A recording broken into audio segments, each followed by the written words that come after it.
Everyone, welcome to न्याय nexus. आज discuss करेंगे परफॉर्मेंस ऑफ कॉन्ट्रैक्ट के बारे में। जब कोई कॉन्ट्रैक्ट बनता है तो दोनों ऑब्लिगेशन क्या होती है पार्टीज़ की। जब कॉन्ट्रैक्ट कोई बनता है तो क्या पार्टीज़ एक दूसरे से एक्सपेक्ट करती हैं, जो वो प्रॉमिस करती हैं उसको परफॉर्म करने का एक्सपेक्टेशन रहता है, जो उनके ऑब्लिगेशन है, जो राइट्स हैं। तो यहाँ पे हमें ये जानना है कि परफॉर्मेंस ऑफ कॉन्ट्रैक्ट कैसे होता है। सबसे पहले rights and obligation when extinguished then contract is said to be discharged और टर्मिनेटेड।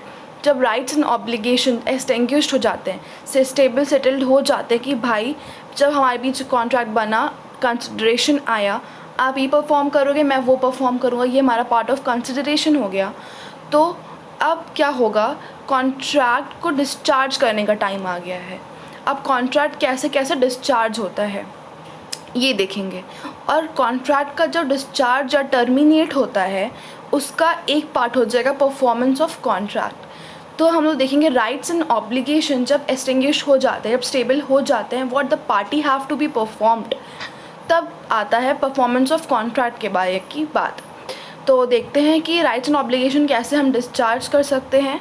सबसे पहले by performance of contract. Indian contract act में सेक्शन 37 to 67 के बीच में दिया है बाय परफॉर्मेंस ऑफ कॉन्ट्रैक्ट से हम राइट्स एंड अपने ऑब्लिगेशन डिस्चार्ज कर सकते हैं।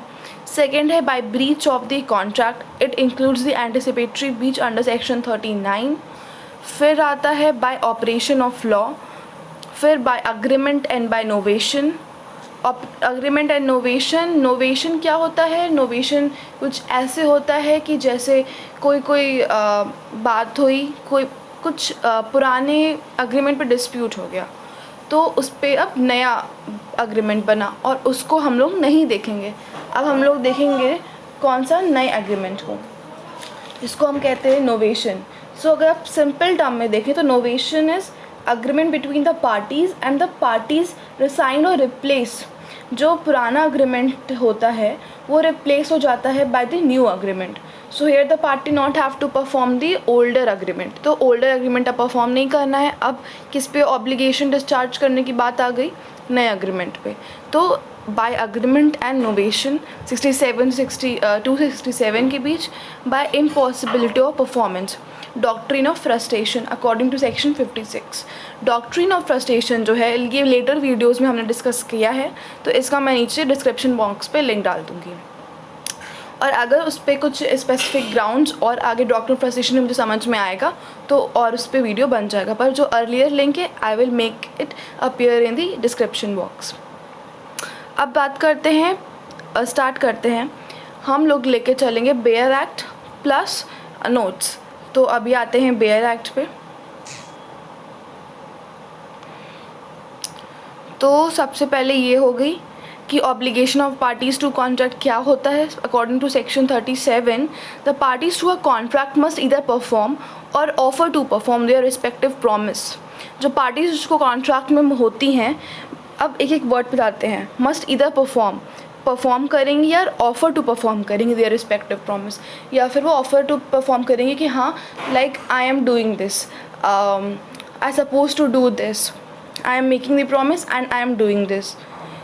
ए और बी के बीच सपोज कॉन्ट्रैक्ट हुआ है कि ए जो है वो बी को एक 10 जुलाई को 100 बॉल्स ऑफ कॉटन डिलीवर करेगा। अब बी ए फ़ोन करके बोल रहा है I am delivering the balls 10 जुलाई को मैं कर रहा हूँ थ्रू ट्रैक्टर या फिर थ्रू ट्रॉली। तो it's a offer to perform, जिसको हम टेंडर टू परफॉर्म भी बोलते हैं। ऑफ़र टू परफॉर्म के आगे इक्वल्स टू और टेंडर टू परफॉर्म कर दो ताकि आगे हम लोग इसको डिस्कस कर पाएँ। फिर देयर रिस्पेक्टिव प्रॉमिस, यही होता है ऑफ़र टू परफॉर्म, और परफॉर्म करेंगे, ऑफ़र टू परफॉर्म करेंगे अपने रिस्पेक्टिव प्रॉमिस को unless such performance is dispensed with or excused under the provision of this act or of any other law। unless ये ऐसे परफॉर्म होगा जब तक कोई और तरीका टर्म्स एंड कंडीशन में अगर नहीं लिखा होता है या फिर कोई ऐसा एक्सक्यूज़ नहीं आ जाता है, जैसे वॉर ही हो गई, तब तक ये सबके वॉर हो गई और आपका कॉन्ट्रैक्ट है फॉरेन कंट्री से, उसी के साथ वॉर हो गई, तो तब तक ये क्या है, एक्सक्यूज हो गया for provision of this act अब या any other law. Waging war के टाइम पे किसी अगर आप करते हैं contract with alien enemy is void, उस समय कॉन्ट्रैक्ट नहीं कर सकते। तो यहाँ पे इस टाइप ऑफ एन एक्सक्यूज़ या और prohibition of any other law या डिस्पेंस्ड विद।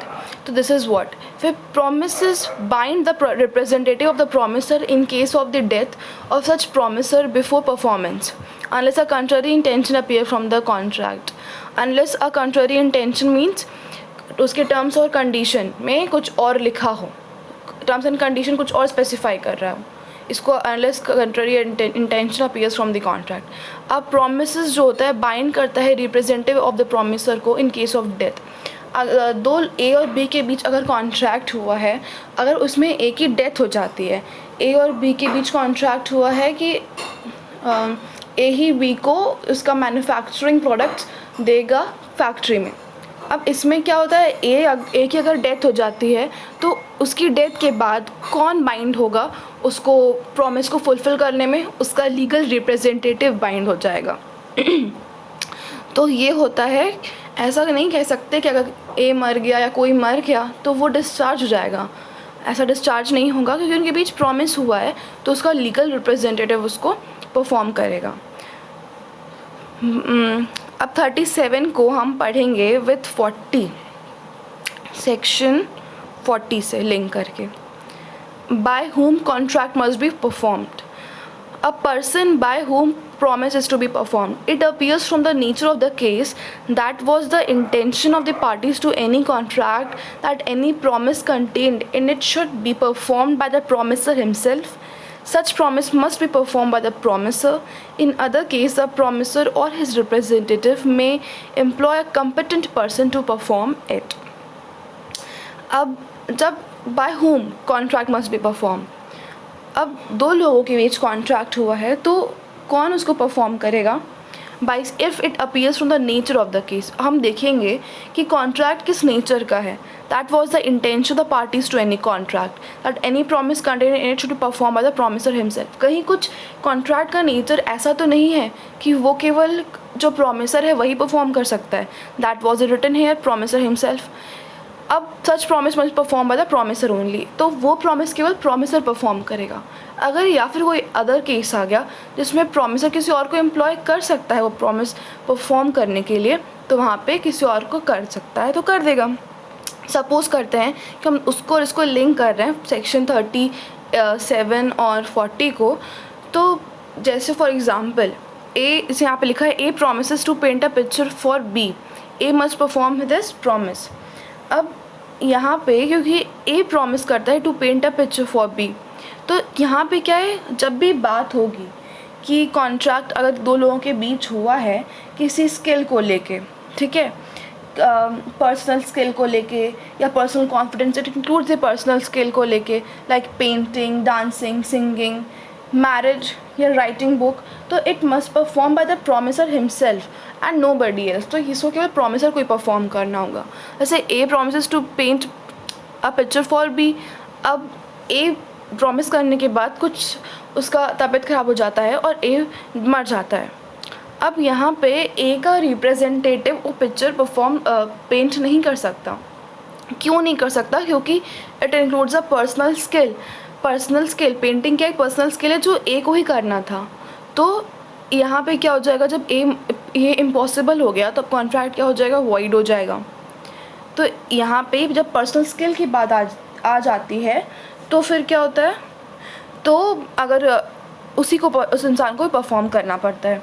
और एक और चीज़ है, अगर जैसे यहाँ पे लिखा है द प्रॉमिसर और हिज रिप्रेजेंटेटिव में परफॉर्म अ कॉन्ट्रैक्ट, कब परफॉर्म कर सकते हैं, जब पैसे की लेन देन की बात आ गई। सपोजिटली ए एंड बी के बीच कॉन्ट्रैक्ट हुआ किसी पर्टिकुलर रजिस्ट्री को लेके of the land property disposition को लेके कि A will pay some of the rupees at the time and B will give the property.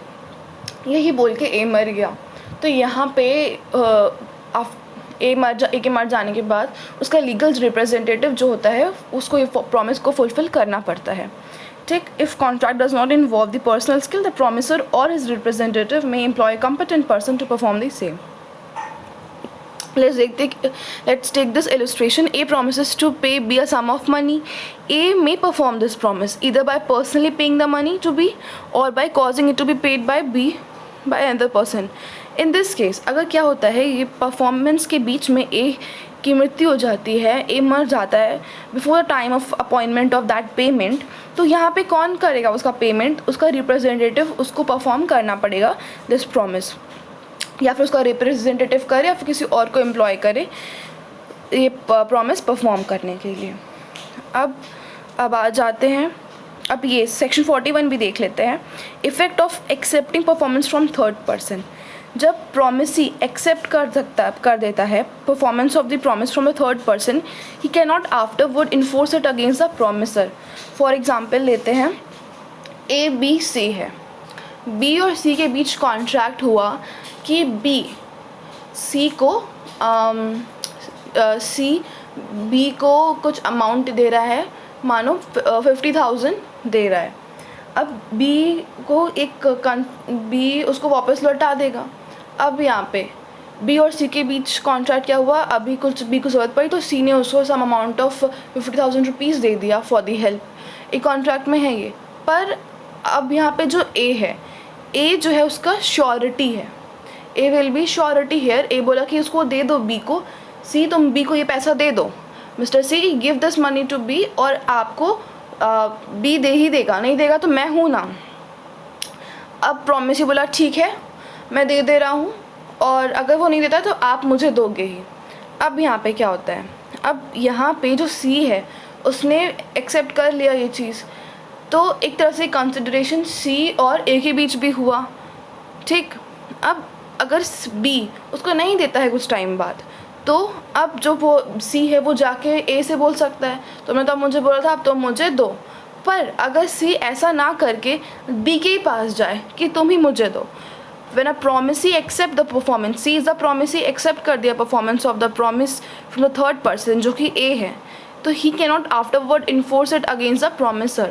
अब वो वापस B के पास जाके ये नहीं बोलेगा तुमसे मुझे 50,000 चाहिए, तुम दो, तो ये ऐसा नहीं हो सकता यहाँ पे।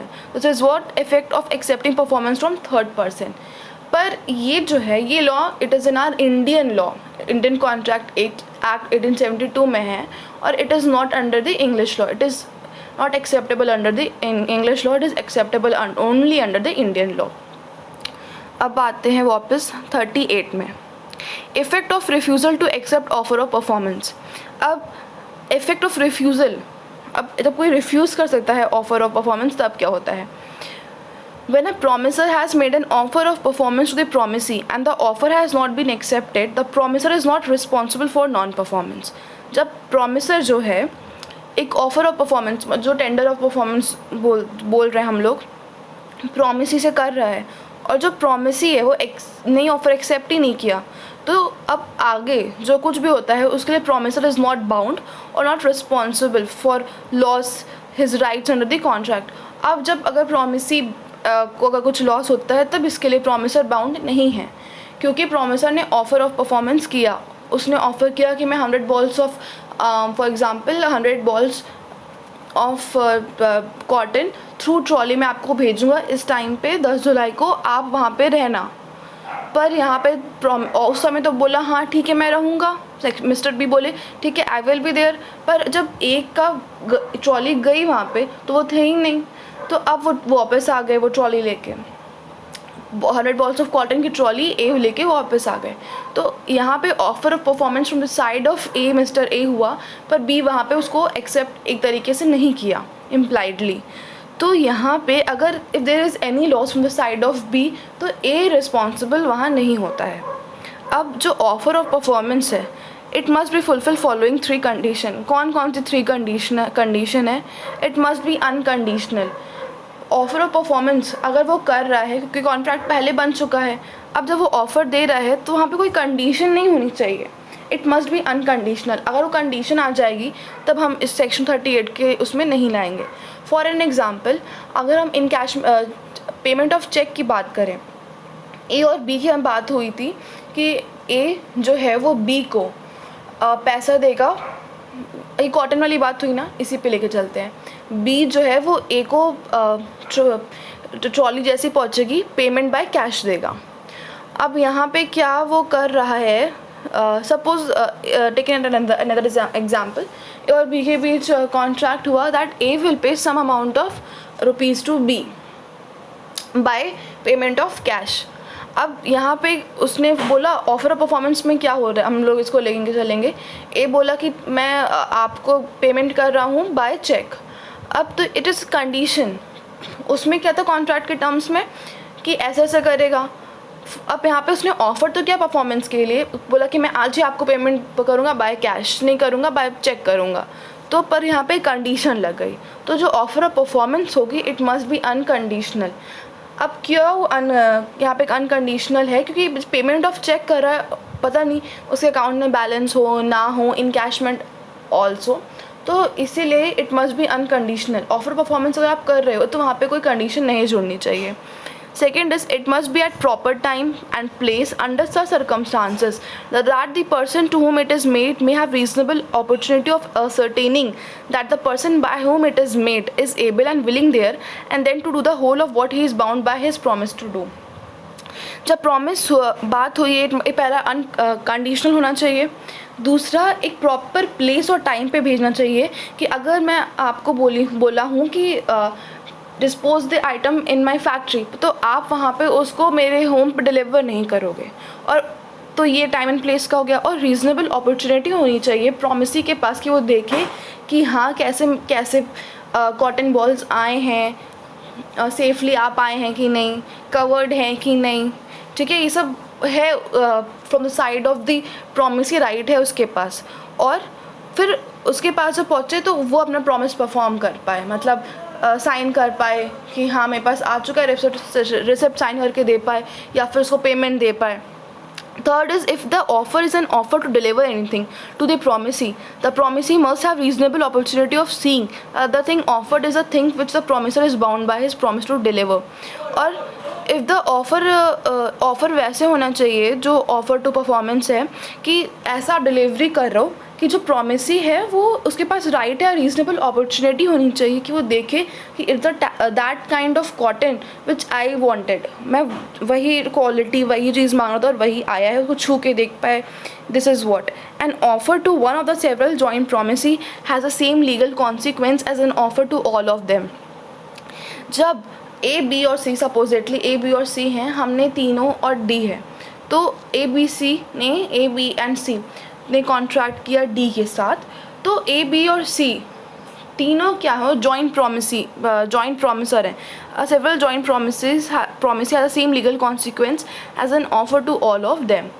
तो यहाँ पे ए बी एंड सी है, उनकी जो लाइबिलिटी है जो डिस्पोज करने की सामान through D will be the same as one of them. जो तीनों की लाइबिलिटी है सेम है, equals to liability of one of the person. A B and C की जो डिलीवरी करने की जो ये तीनों पॉइंट्स हमने देखा, वो ऑफर टू परफॉर्मेंस अगर कर रहे हैं, अगर वो जॉइंट प्रॉमिसर है या प्रॉमिसी हैं, तो वो सेम ली जाएगी एज इट इंक्लूड्स, ऐसे डील करेंगे कि ये केवल एक ने किया गया है या प्रॉमिस केवल एक से की गई है। जैसे हम कंपनी में करते हैं, कंपनी में हम क्या करते हैं, जब बहुत सारे लोग किसी चीज़ को जॉइंट प्रॉमिसी होते हैं और कंपनी में होते हैं, तो वो कंपनी तो लायबल होती है एज अ होल पर्सन, पर एक individual person of the company भी लायबल होता है उसका। तो वैसे हम यहाँ पे लेंगे, तीनों जॉइंटली लायबल हैं, प्लस पर्सनली भी एक पर्सन उस प्रॉमिसर या प्रॉमिसी के लिए लायबल है। सेम गोज़ विद जॉइंट प्रॉमिसीज, वो भी तीनों एज वाइस वर्सा दोनों जाएगा। जैसे अभी एग्जाम्पल ले लेते हैं, illustration. A contracts to deliver to B at his warehouse on 1 March 1873 100 balls of cotton of a particular quality. In order to make an offer of performance with the effects stated in this section, A must bring the cotton to B's warehouse on the appointed date under such circumstances that B may have reasonable opportunity of satisfying himself that the thing offered is cotton of the quality contracted for and that there are 100 balls.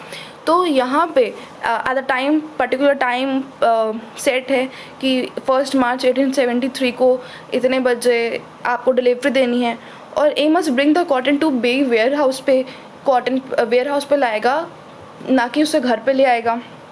Ware house पे लाएगा, घर पे ले आता है तो क्या हो जाएगा, वॉइड हो जाएगा कॉन्ट्रैक्ट कि भाई वो तो बोला कि आपने परफॉर्म ही नहीं किया, क्योंकि सब टर्म्स एंड कंडीशन लिखी हुई है कि आपको यहाँ जगह लाना है, इस जगह लाना है, और आप बाद में लेके आ रहे हो अपॉइंटेड डे के दिन, उसके बाद लागो तब भी नहीं काम चलेगा और उस सर्कमस्टांसेस में कि बी के पास रीजनेबल अपॉर्चुनिटी हो कि वो देखे कि हाँ क्वालिटी जो मैंने मंगवाई है वही है। ऐसा भी नहीं कि वेयर हाउस बंद हो चुका है या तल्ला लग चुका है उसके बाद वो लेके आ रहे हैं। ओके, अब 39 effect of refusal of party to perform the promise होलली।